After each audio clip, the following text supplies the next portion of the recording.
doesn't matter how big your space is, there's always room for wildlife. A mini meadow set aside for wildflowers is a rare habitat in our well-tended gardens. Yet planting wildflowers can provide vital resources for a wide range of insects that might not otherwise survive in urban areas. During the autumn and winter, when there's less food available, wildflower seeds like this teasel can be an important food source for birds and small mammals. The hollow stems of knapweed and thistles in this uncut meadow provide shelter for overwintering insects. In the spring, we'll cut these back to allow light and space for next year's seeds to germinate.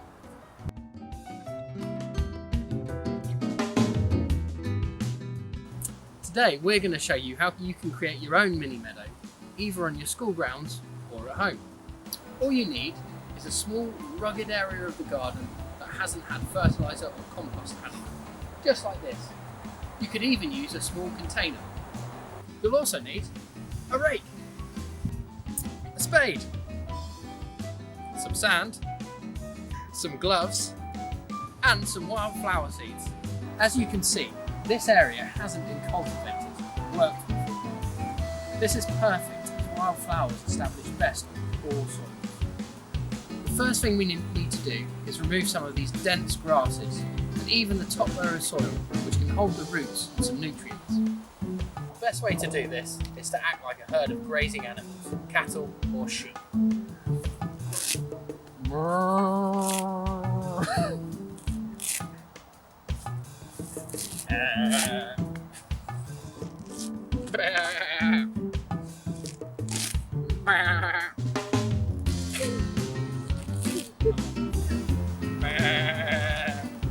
You may find you need a spade to help you remove some of the more stubborn tussocks of grass.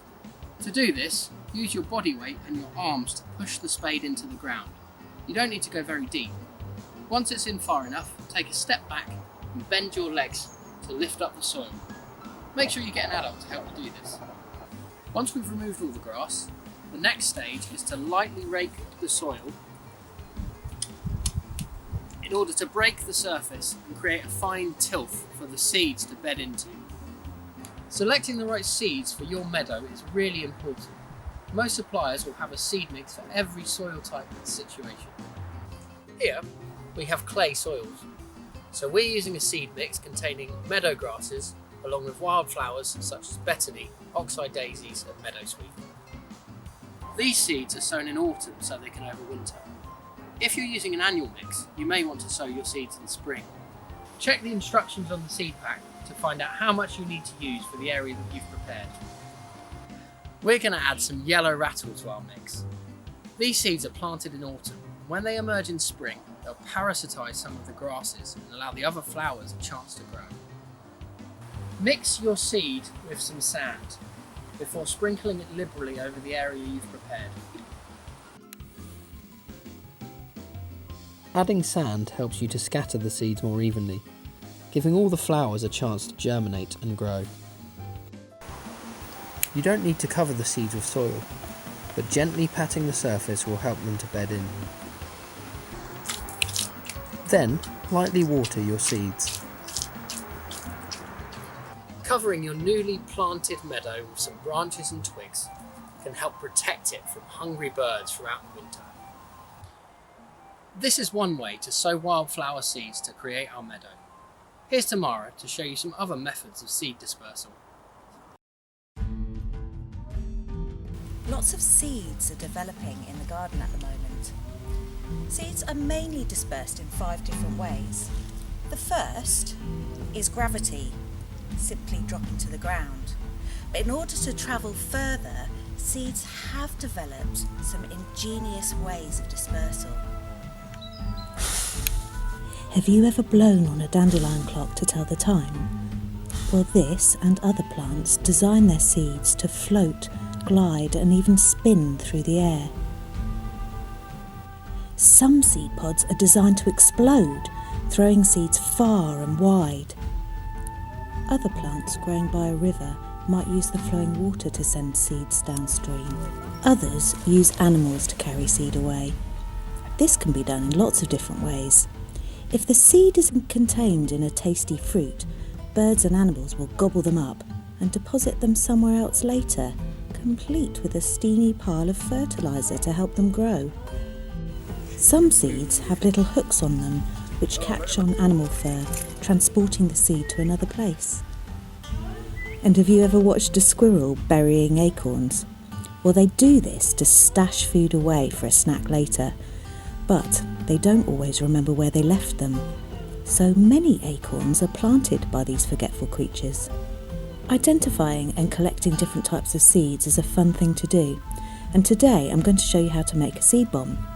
These are best launched in spring and autumn, but you can start collecting seeds as and when they form.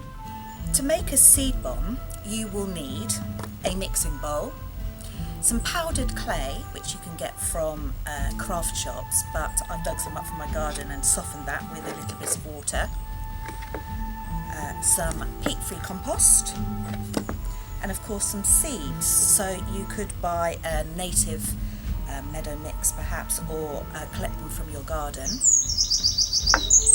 and a little bit of water. So your mix wants to be about 5 parts compost to 2 parts clay. Add your seeds. Give that a good mix. Time to get my hands dirty.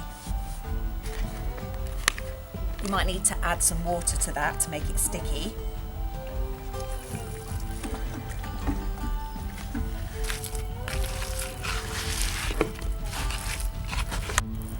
Then you roll that into a ball,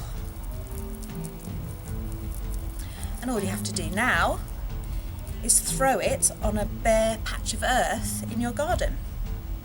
I'm rubbish at throwing, so I'm going to use Dougie's ball chucker to help me launch my seed bomb. Are you ready? 1, 2, 3.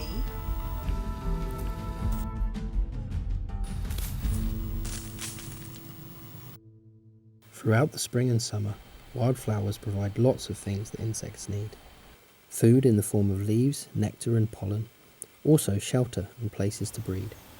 In return, insects pollinate the wildflowers, enabling them to develop seeds and spread to grow in other places. When the spring comes around and all the hard work is done, all that's left to do is sit and watch your garden grow. One thing I love to do at forest school is a sit spot. This is finding somewhere where you can sit and observe and connect with nature. Anywhere can be a sit spot. This is somewhere you're drawn to, either in your garden, on your doorstep, or even at an open window if you can't get outside at the moment. Once you've found your own special sit spot, get comfortable and wait. You might find sitting and observing difficult at first, so start with a couple of minutes. Think about what you can see. Look up. Look down. Close your eyes for a minute. Breathe in deep. What can you smell? What can you feel?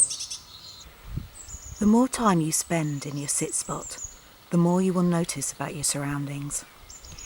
If you visit your spot regularly and at different times of day, you may notice changes in atmosphere, new growth or decay, changes in the sky, creatures that visit, small things, and tiny details you've previously overlooked. Why not draw or write your observations? Why don't you give Sit Spot a go? Tune in to your senses and enjoy the magic of nature.